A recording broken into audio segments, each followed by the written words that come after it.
নির্বাচন প্রহসন নির্বাচন প্রহসন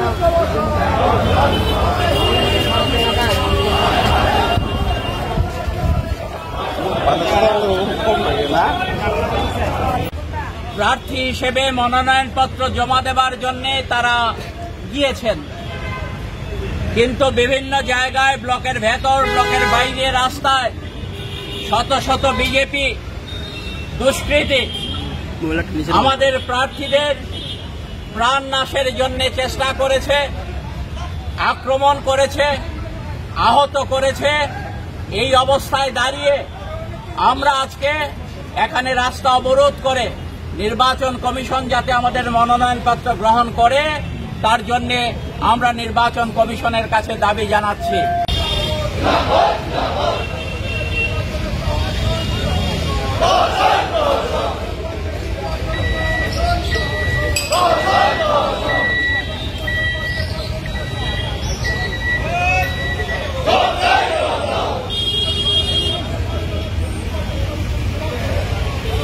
বামফ্রন্ট এবং সিপিআইএম পঞ্চায়েত নির্বাচনের জন্য আমরা সর্বাধিক প্রস্তুতি গ্রহণ করেছি। নির্বাচন ঘোষণা হওয়ার পরে বামফ্রন্টের উদ্যোগে সিপিআইএম প্রার্থীরা 11 তারিখেই আমরা পশ্চিম জেলার 17টি আসনে মনোনয়ন জমা দিয়েছে আমাদের জনগণকে সাথে নিয়ে। এরপর বিভিন্ন ব্লকে ব্লকে পঞ্চায়েত সমিতি এবং পঞ্চায়েতের মনোনয়ন আমরা রাজ্যের বেশিরভাগ 35টি ব্লকের প্রায় 25টি ব্লকে আমরা দিয়েছি, কিন্তু 10টি ব্লক তার মধ্যে পশ্চিম ত্রিপুরার বামটিয়া, মোহনপুর, সেখানে জিরানিয়া, পুরাতন আগরতলা এবং আজকে ডুকলিতে চেষ্টা হচ্ছে এখনো দিয়ে দেওয়ার জন্য।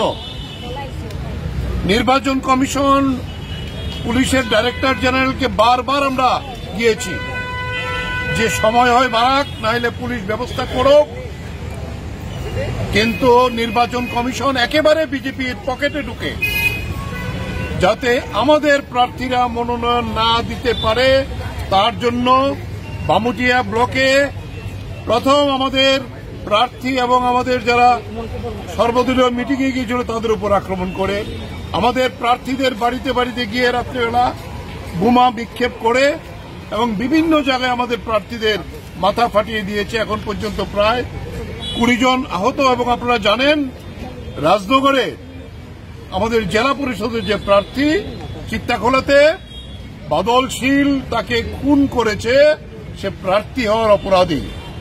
এই হলো ত্রিপুরার গণতন্ত্রের অবস্থা। গোটা দেশেই তার প্রতিবাদ হচ্ছে।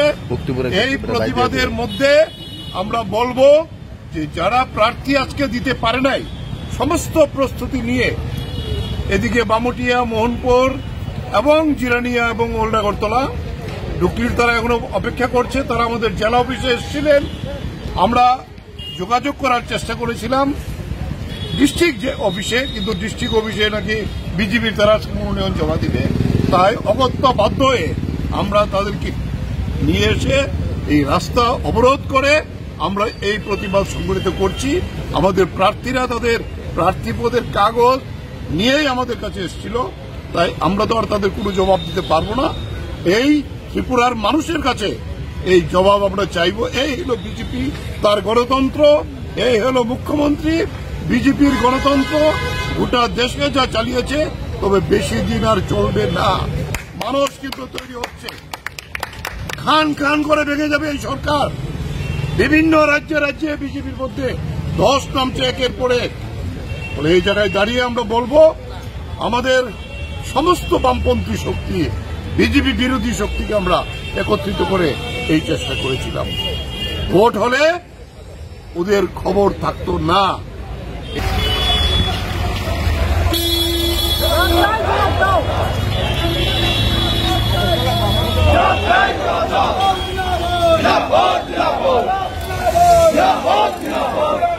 নির্বাচন প্রহসন নির্বাচন প্রহসন